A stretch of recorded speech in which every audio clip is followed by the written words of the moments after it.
When we talked about any kind of corporate infrastructure or any kind of enterprise level data center, so there are a number of options which we need to implement inside the data center. So in the same manner, when we go with any kind of cloud deployments, so we need those components same as it is, as we are using those components in our traditional data center. So right now we are going with another advanced option regarding the virtual machine implementation, and here we go. Here you can see we have networking option inside the virtual machine wizard. So when we work in any kind of traditional data center, so you know that whenever we want to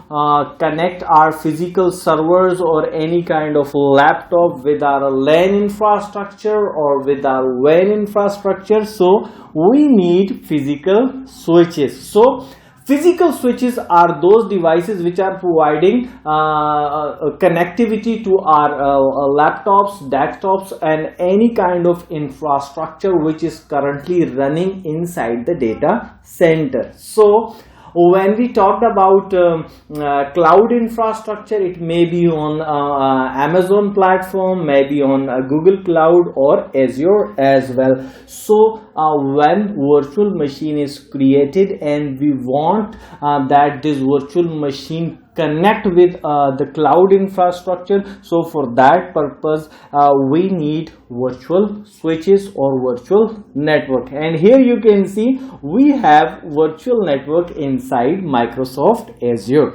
So this network is basically work like the physical switches. This virtual network will provide the connectivity for this virtual machine which we are going to implement for our Azure infrastructure. So by default I have selected my created virtual network, and I have the option so I can create the new one from here. But we will explore all networking options when we are going to cover the networking domain during this journey. So and the second one is the subnet. So definitely in the same manner, when we are going to implement our traditional data center, we need a number of subnets. So for this virtual machine I have selected the subnet which is 192.168.3.0, and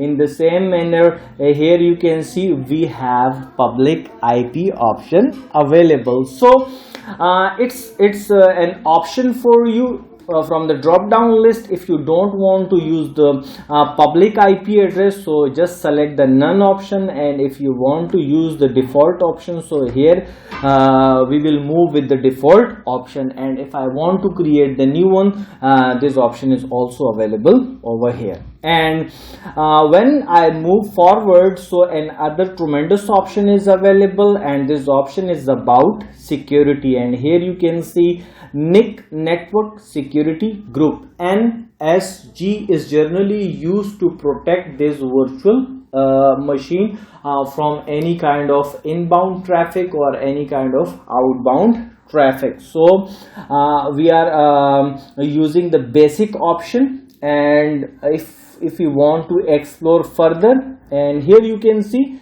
selected inbound ports. By default 3389 is available for the purpose of remote desktop connectivity. So definitely when this virtual machine is created, we need a port by which we connect with this virtual machine, and by default all Microsoft operating system using 3389, so that's why this port is available over here. And after the deployment of this virtual machine, you can change this default port for the purpose of high security. So these are the basic options which we need to select and create this virtual machine. So till now we covered three major areas. Number one is the basics, number two is disks or storage option, and the third one is networking. So let's see what kind of other options available, after which we will capable to create new virtual machine on the platform of Azure. So let's move and see what kind of other options available.